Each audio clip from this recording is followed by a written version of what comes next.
ሰላም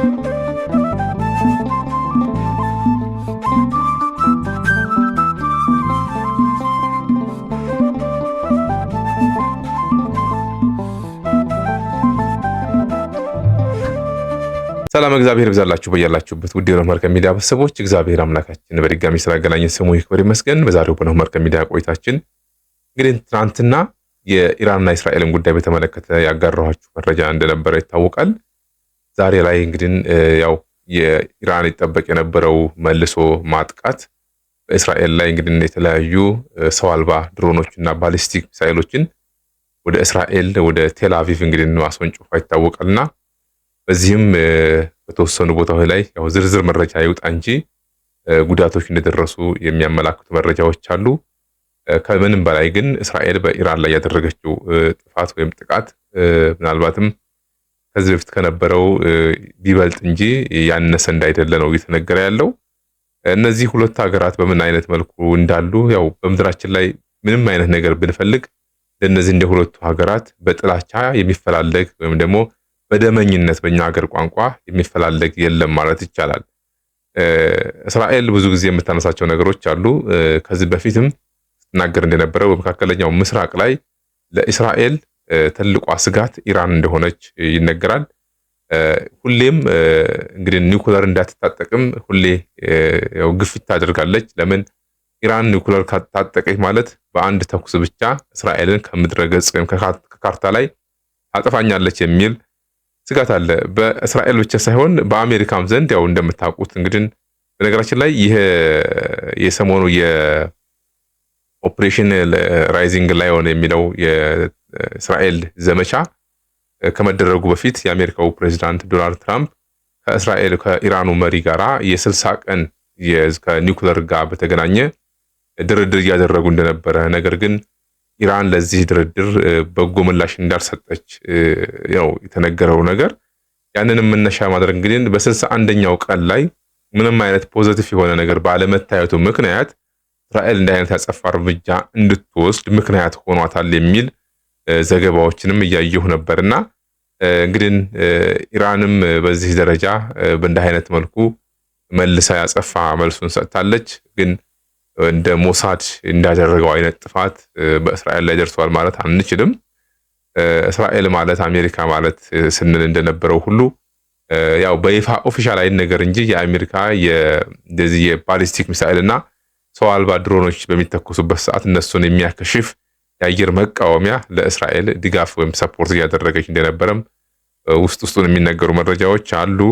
ዞሮ ዞሮ ይሄ የሚታወቅ ፋክት ነው። በነገራችን ላይ ለምንድን ነው አሜሪካ ኢራን አጥብቃ ኒውክለር ባለቤት እንዳትሆን ወይም የዩራኒየም የሚባለውን ማዕድን መነሻ ማድረግ ይሄንን ወደ ኒውክለር ሪአክተር ተቀይሮ ወደ ኒውክለር አቶም ወይም ቦምብ እንዳይቀየር ከፍተኛ የሆነ ግፊት ይደረጋል። ለምን ኢራን ታጠቀች ማለት እስራኤል በስጋት ውስጥ እንደምኖር ስለሚታወቅ ማለት ነው። በአጠቃላይ እስራኤል ማለት በነገራችን ላይ ዋናው ትኩረት የዛሬው ቆይታችን በእስራኤልና በመካከለኛው ምስራቅ አረብ ሀገር መካከል ወይም ደግሞ በአረቡ ሴንተር ላይ ተቀምጣ እንዲህ አይነት ትርምስ ወይም ደግሞ እንዲህ አይነት ቀውስ ጦርነት የሚፈጠርበት ሁኔታ ስናስብ እስራኤል ለምንድን ነው በዚህ ደረጃ የስበት ኤራ የሆነች የሚለውን ነገር ብናነሳ ደስ ይለኛልና እንግዲህ አንዳንድ ነገሮችን መጽሐፍ ቅዱሳዊ ማድረግም ጭምር ስላለብን ነው በዚህ ደረጃ ይሄን ለማንሳት የወደድኩትና እስራኤል ለምንድን ነው በዚህ ደረጃ የስበት ማዕከል የሆነችው? በነገራችን ላይ የሁሉ ነገር የስበት ማዕከል እስራኤል ናት። በእግዚአብሔራዊ መንግስትን ብትሄዱ በሰይጣናዊ አስተሳሰብን ብትሄዱ እዚህ ቦታ ላይ እቺ ሀገር እቺ ምድር የስበት ኤሪያ ናት፣ የስበት ቦታ ናት ማለት እንችላለን። በጣም በበርካታ ነገሮች ማለት ነው። እግዚአብሔር ስለምንድን ነው እስራኤልን የመረጠበት የሚለውም ሌላኛው መነሳት ያለበት ጉዳይ ነው። መጽሐፍ ቅዱስ እንግዲህ እስራኤልን በበርካታ የመጽሐፍ ቅዱስ ምዕራፍና ክፍሎች ተጠቅሳ እናገኘታለን። ምናልባትም እንደ እስራኤል የተጠቀሰ የለም። ኢትዮጵያም የኛም ሀገር ከ40 ምናምን ጊዜ በላይ በመጽሐፍ ቅዱስ እንደተጠቀሰች እናውቃለን። ነገር ግን ያንን በሚያጥፍ ደረጃ እስራኤል በብዙ አይነት መልኩ ተጠቅሳለች። ወንዞቿ፣ ተራሮቿ፣ ዛፎቿ፣ ምድሮቿ፣ ድንጋዮቿ ሳይቀሩ ውሃዎቿ፣ ምንጮቿ ሳይቀሩ በመጽሐፍ ቅዱስ የተጠቀሱላት ምድር ናት። ምናልባት በዛ የሚኖሩ ሰዎች ከሰው ልጆች የተለዩ ስለሆኑ ነው ወይ የሚል ጥያቄ የሚያነሳ ካለ ምናልባት እንደዛ አይደለም እውነታው። ምናልባትም ሀገረ እስራኤልን ለምን እግዚአብሔር መረጣት የሚለው አንዱ ጥያቄ ነው። ምናልባት አሁን ያሉትን እስራኤላውያንን ሳይሆን ገና ዓለም ከመፈጠሩ በፊትና ዓለም ከተፈጠረ በኋላ እርግጥ እግዚአብሔር ሁሉን ነገር ዓለም ከመፈጠሩ በፊት እያንዳንዱን ነገር ያውቃል። ከሱ የተሰወረ ነገር የለም። እርሱ በመንግስቱ እርሱ በስልጣኑ የሚያውቀውን ነገር ነው የገለጠው አይደለ? ዓለምን ሲፈጥርም ይቺ ምድር ወይም እስራኤልን እንደመረጣት ነው እንግዲህ ብዙ ነገሮች የሚያመላክቱና የሚያሳዩ ነገሮች ማለት ነው። እስራኤል ለምንድን ነው የተመረጠችው በእግዚአብሔር ዘንድ? የመጀመሪያው ጥያቄ ነው፣ የሁሉም ሰው ሊጠይቀው የሚገባ ጉዳይ ማለት ነው። በዚህ ጉዳይ ላይ የተመረጠችበትን በተመለከተ ራሱ ባለቤቱ እግዚአብሔር እርሱ ነው የሚያውቀው። በዋናነት እግዚአብሔር እስራኤልን ለምን እንደመረጠ ከሱ ውጪ የሚያውቅ ማንም የለም። ለምንድን ነው ይሄን ያልኩበት ምክንያት እግዚአብሔር የሚያደርገው ነገር ሁሉ ስህተት ስለሌለበት ማለት ነው። እግዚአብሔር በባህሪው ስህተት የለበትም። እግዚአብሔር የማያደርገውን ነገር አይናገርም፣ ያደረገውን ነገርም አይጸጸትበትም፣ ፍጹም ስለሆነ ማለት ነው። ስለዚህ እስራኤልን ለምን መረጥክ ብለንም የምንከሰው አምላክ አይደለም፣ የምንተቸው አምላክም አይደለም። እሱ ያውቃል ነው። ፀሐይ በምስራቅ ለምን ወጣች ብለን አንልም። በምስራቅ እንድትወጣ ያደረገ እግዚአብሔር ነው። ለምን ወጣች? እግዚአብሔር ነው የሚያውቀው መልሱ። ከእግዚአብሔር ውጭ ይሄን ያውቅ የሚችል የለም ነው። ለምን በምዕራብ ጠለቀች? ይሄን የሚያውቀው እግዚአብሔር ነው። ወደዚህም ስናመጣው እስራኤልን ለምን መረጠ? እሱ እግዚአብሔር ነው የሚያውቀው። ግን ይሄን ብቻ ብለን አናልፍም። የምናነሳቸው ነጥቦች አሉ። እስራኤል የተመረጠችበትን ምክንያት መነሻ ማድረግ አንድ ሁለት ነጥቦችን መሰረታዊ ሐሳቦችን እናነሳለን። የመጀመሪያው ማዕከለ ምድር ስለሆነ ይሄ ነው።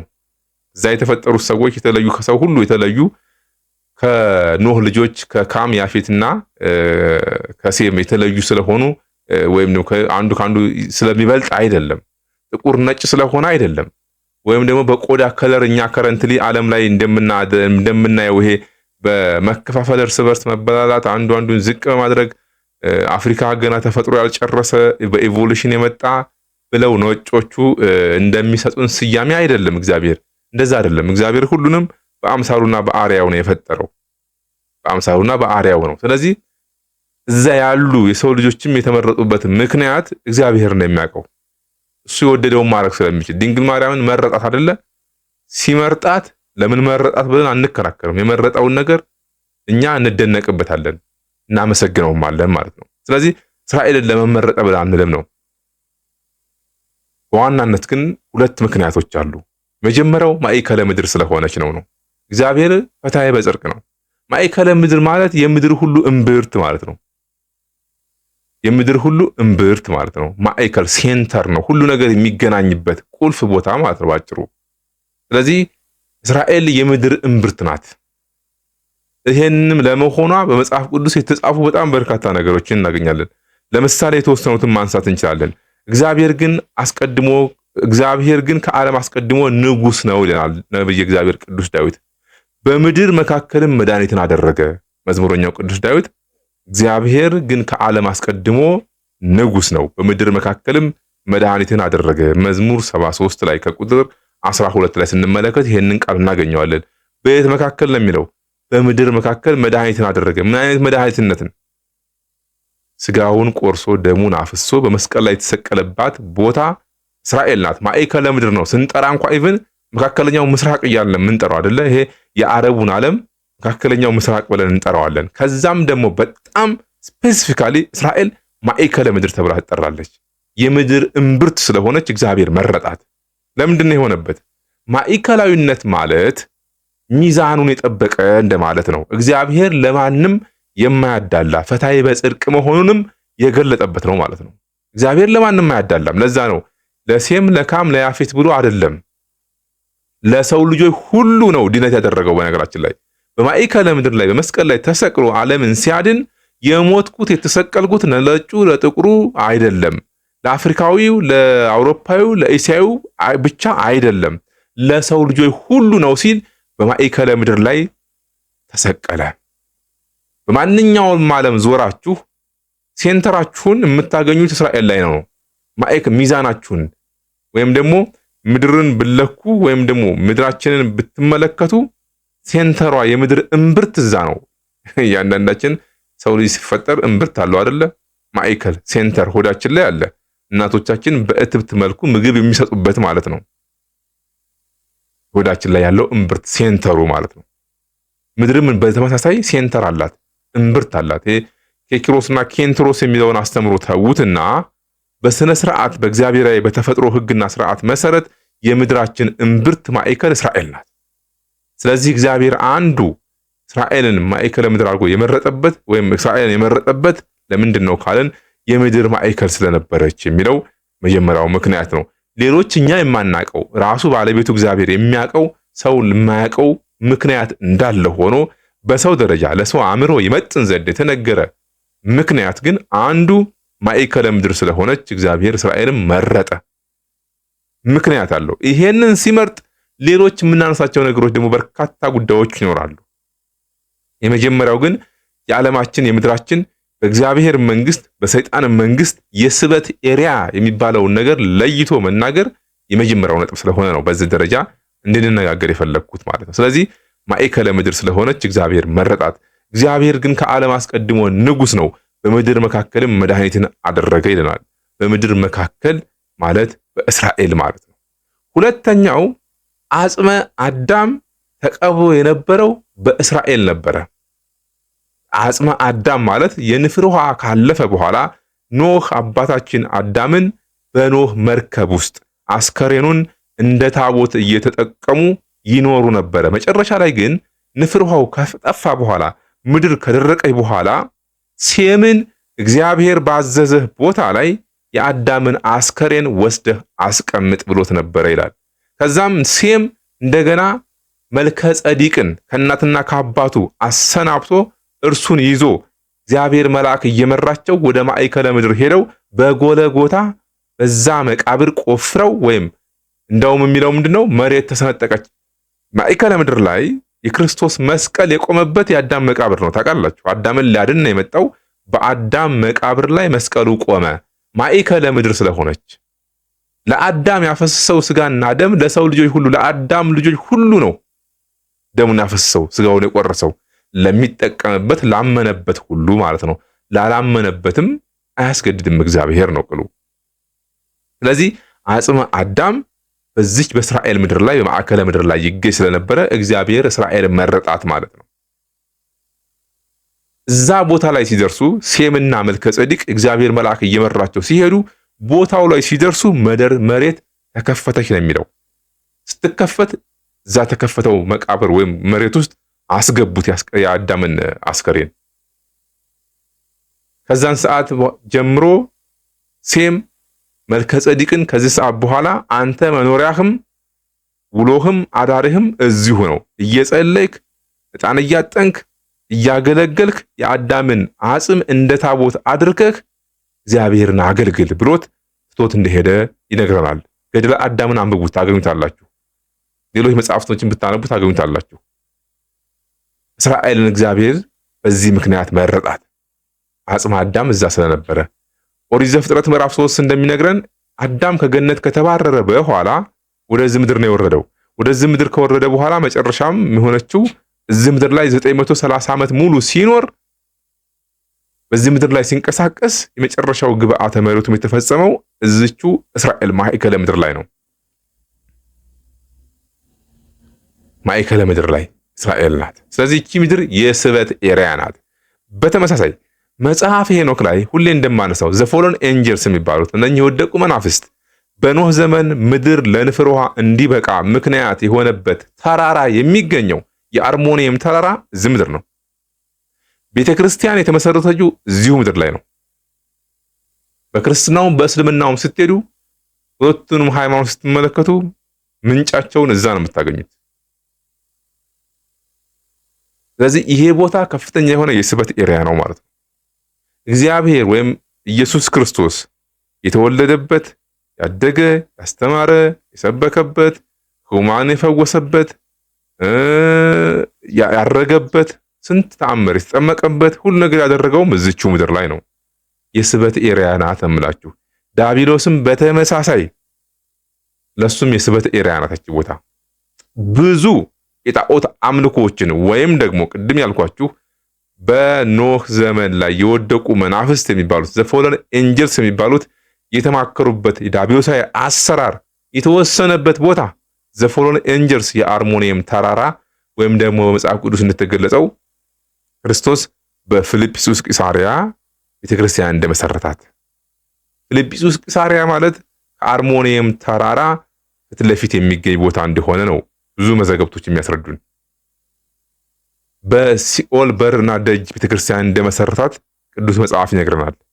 የቤተክርስቲያን መሰረት የተጣለው ማለት ነው። ይህን ስላችሁ ቃል በቃል የቤተክርስቲያናችን መሰረት ማለት ባጭሩ አንተ ክርስቶስ የሕያው እግዚአብሔር ልጅ ነህ የሚለው ቅዱስ ጴጥሮስ የተናገረው ቃል ነው። በእርግጥ ግን በሰውኛ ቋንቋ ክርስቶስ በስጋ ማርያም ተገልጦ ቤተክርስቲያን የመሰረታት እዚህ ፊልጵስዩስ ቂሳሪያ የምትባለው ቦታ እንደሆነ በደንብ አድርጎ ቅዱስ መጽሐፍ ይነግረናል ነው።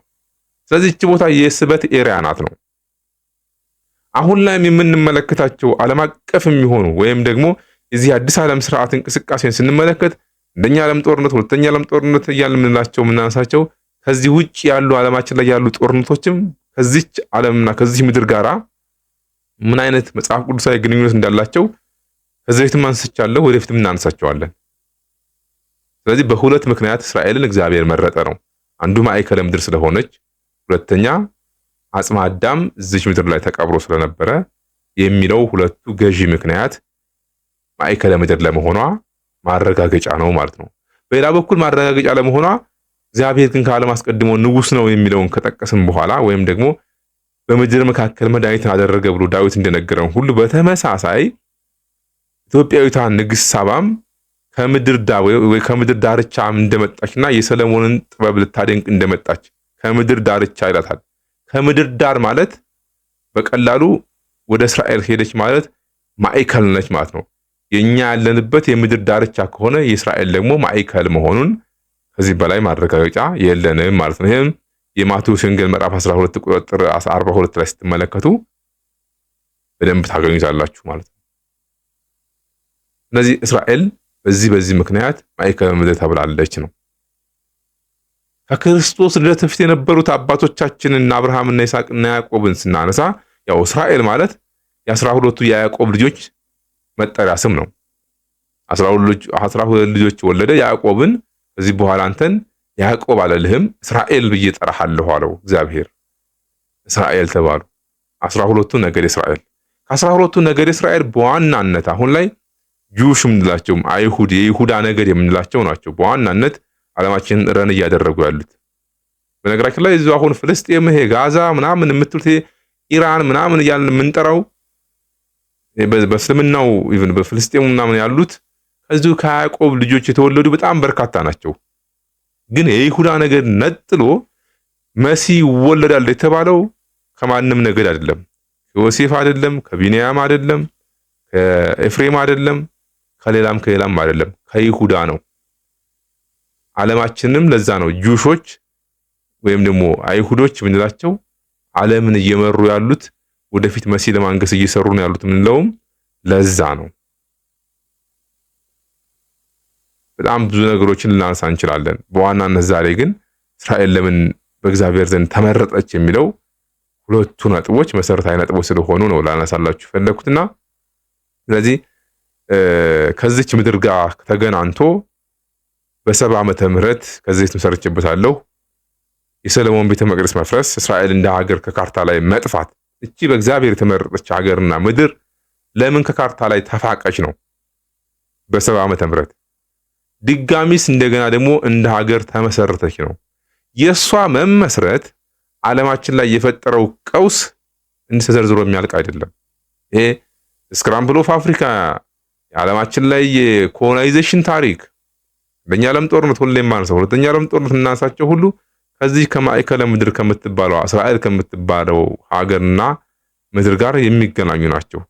በሌላ ቋንቋ መጽሐፍ ቅዱሳዊም ጭምር ነው ማለት ነው። ከዛ እያሰፋ ነው ስንሄድ ብዙም እንዳሳቸው ነገሮች አሉ። ያንን ታሳቢ ያደረገ ቆይታ እንድናደርግ ስለፈለኩ ነው በዚህ ደረጃ ይሄን ሐሳብ ያነሳሁላችሁ። በቀጣይ እንደዚሁ ደግሞ ሌሎች አስተማሪ ምላቸው ሐሳቦች ያነሳሁኝ ቆይታችንን የምናደርግ ይሆናል።